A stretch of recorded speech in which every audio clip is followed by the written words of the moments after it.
What's going on, everyone? Welcome back to the show. So today we're going to take a look and a listen to Representative Pentra. He's going to be talking about Social Security reform. But first off, you guys can do me a favor. Please like the video, subscribe to the channel, hit that little bell notification, and then click all. By clicking all, you'll get notified anytime we post a video. We do daily videos here, so by clicking the bell notification and clicking all, you should be getting updated every day. And just a reminder, thank you for your support. I really appreciate it. And one more way to support us is by joining our membership. Just click the join button below. You'll get customized emojis as well as custom badges.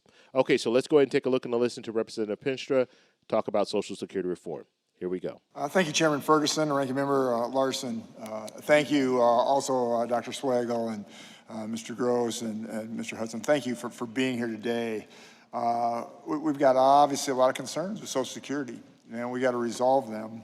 But we also have to be singing from the same songbook, understanding what's happening. Dr. Swagel, I've got a lot of things to talk about, but I want to just ask you, does Social Security, all right, payments create debt? I mean, I'm hearing from the other side that there's this view that it doesn't. And I would like you to explain to me, does it create debt? You know, there's lots of ways to look at it, and I realize that's part of the confusion. The $150 billion that I think Steve and I both, talked about, today that's being funded by the Treasury. The cash has to come from the Treasury to get that $150 billion. Right. It's got to redeem its assets. Exactly. Correct? I mean, Social Security's got to redeem its assets. Yep, and it's an asset for Social Security, but a liability for the Treasury. The Treasury borrows. Thank you. And so what does the Treasury got to do again? So you got to redeem the assets, but how does the Treasury redeem its assets? To come up with the cash, the Treasury. Yeah, it comes up with the cash by selling bonds, right? Selling bonds, everything that goes into Thank you. general. Yeah, exactly right. So it actually is creating our debt, right? To redeem the assets in the trust fund, the Treasury has to borrow and create debt. Yes, it's got to create debt. Yes. Mr. Gross.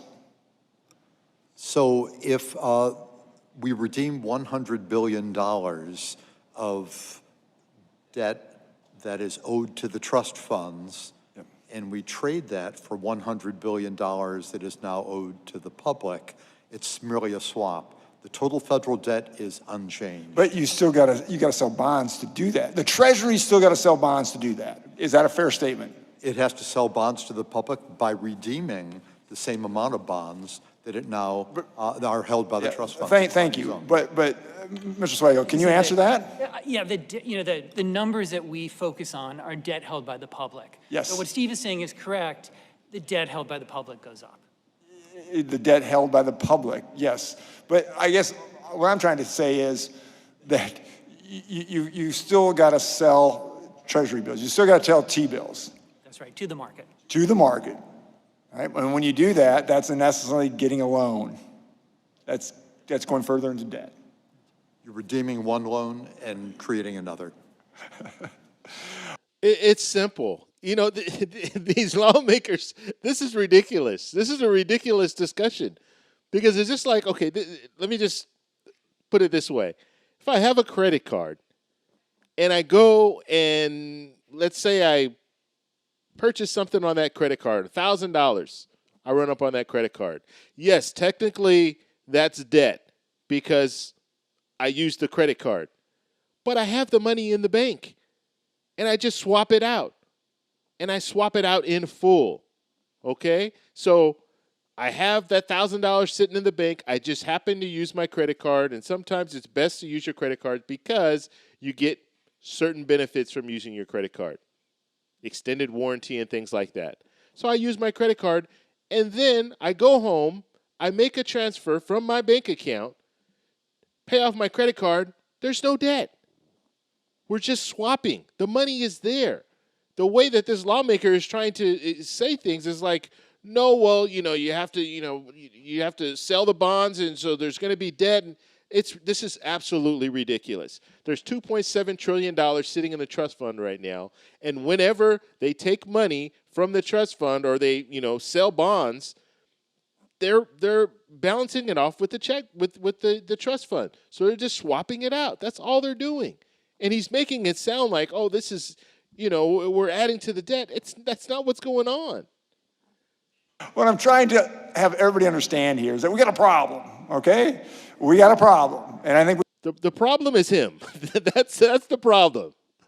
we all agree to this, that we have a problem. And there's a lot of insightful ways that we can look at this. But the fact of the matter is that, in was it 2032 now, the CBO's outlook, I think it's 2032, am I right? Fair statement? It's 2033. It just 2033. The end of 32. Right. To the very So, beginning. Dr. Swagel, and so what is going to be the percentage cut per Social Security recipient right now at 2033? So we have about 21%. 21%. So what you're telling the public, I just want to make sure we're fair here, you're telling the public that they're going to see a 21% cut in their Social Security if we do nothing. That's correct. Okay. Everybody get that? I just want to make sure the public gets that. 21% cut in 2033 if we do nothing. So that means we got to act. That means we got to do something. Thank you, by the way, for holding this, because this is very important. All right? So what I did, I think I created the Senior Saves Act that creates a accurate forecast. I think right now the CBO, the 10-year outlook showing the outlays, is not an accurate forecast because it just continues in full regardless of the trust fund's exhaustion.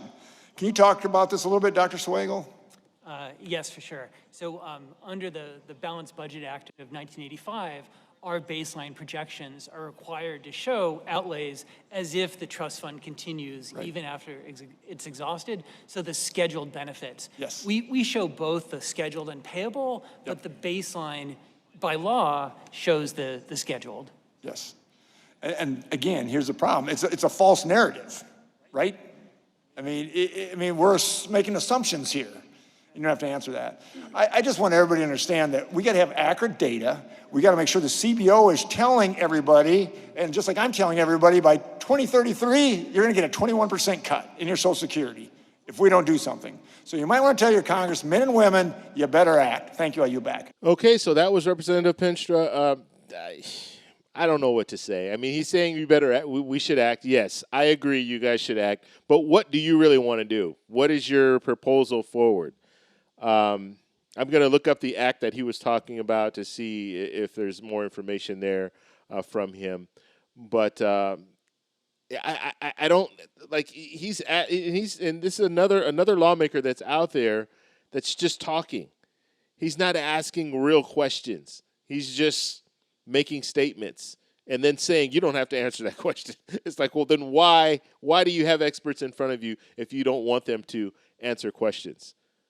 It's ridiculous. It really is. And the whole thing about debt, this is the fear that some of these lawmakers are putting out there. And this is good. This is good that we're taking a look at these different lawmakers and you kind of see how they think and see how they feel about Social Security and reforming Social Security.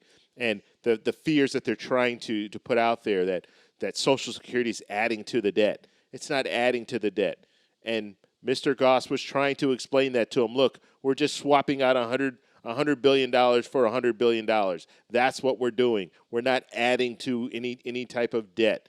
Just because you're selling off bonds doesn't mean, and you have the money, you still have the money, you're just selling off the bonds so you can pay out the benefits, and then you're pulling from the trust fund. That's all you're doing.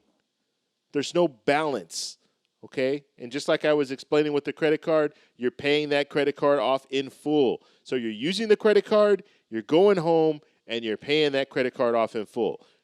Are you in debt? No, you're not in debt because you're paying it off in full. So it's just, absolutely, you really need to pay attention to these lawmakers, I'm telling you, because some of them, they are not trying to help the American people. They're really not. They're just there to speak and try, some of them, and I don't know, I haven't heard of this representative before, so he's not the viral type, I guess. He's not going viral on these, different topics. Like some lawmakers, that's what they do. They just want to go viral so they can, ask for money and what have you. But when it comes down to it, in order to reform Social Security, yes, we need to act. I agree with him on that. But what do you want to do? What is your plan to move forward? I didn't hear that, and that's what I wanted to hear. So I want to know what you guys think, so let me know in the comments below. If you like this video, please give me a thumbs up. Please subscribe for more, and I'll talk to you in the next one. Bye.